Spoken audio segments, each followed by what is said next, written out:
Hello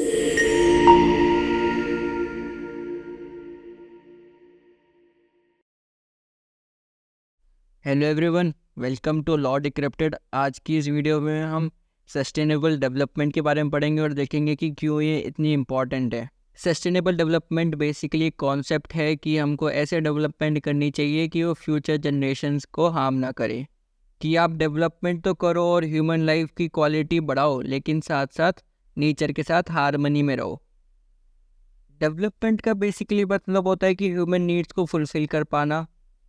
लेकिन economic growth एक development का पार्ट है, लेकिन पूरा डेवलपमेंट नहीं है, लेकिन इम्पॉर्टेंट कंपोनेंट है डेवलपमेंट का।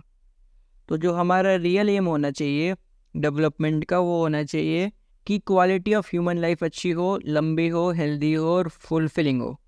जो कॉन्सेप्ट है सस्टेनेबल डेवलपमेंट का, ये बहुत पुराना है। अगर पुराना नहीं होता ना, तो अभी 20th सेंचुरी तक हम नहीं रह पाते। हमारे जो एंसेस्टर्स हैं वो बहुत टाइम से सस्टेनेबल डेवलपमेंट के कॉन्सेप्ट को फॉलो करते आ रहे हैं। ये कुछ मेजर पास्ट में जो कन्वेंशंस हुई हैं जहाँ पे सस्टेनेबल डेवलपमेंट को बहुत ही ज़्यादा पुश करा गया है, ये 4 वो मेजर इंटरनेशनल एग्रीमेंट्स हैं।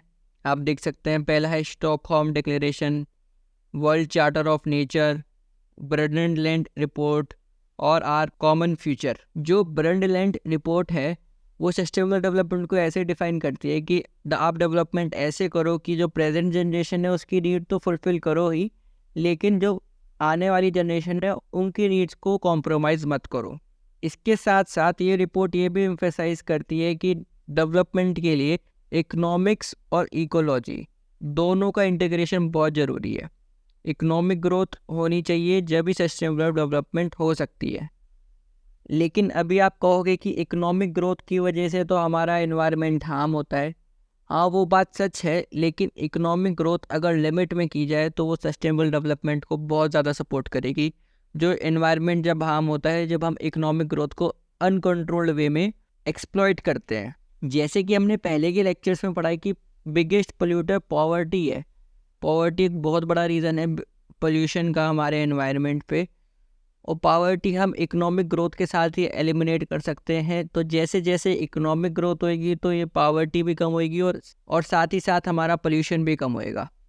हमें सस्टेनेबिलिटी अचीव करने के लिए इकोनॉमिक ग्रोथ को एक्सप्लॉइट नहीं करना है, लेकिन उसको मैनेज करना है।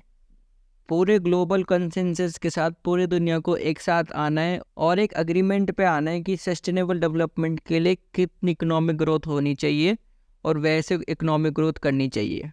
इस वीडियो के लिए इतना ही। नेक्स्ट वीडियो में हम equitable basis of sustainable development देखेंगे। आपको कोई कन्फ्यूजन हो तो आप कमेंट सेक्शन में पूछ सकते हैं। Thank you. अगर आपको हमारा ये वीडियो पसंद आया तो please like, share and subscribe करें।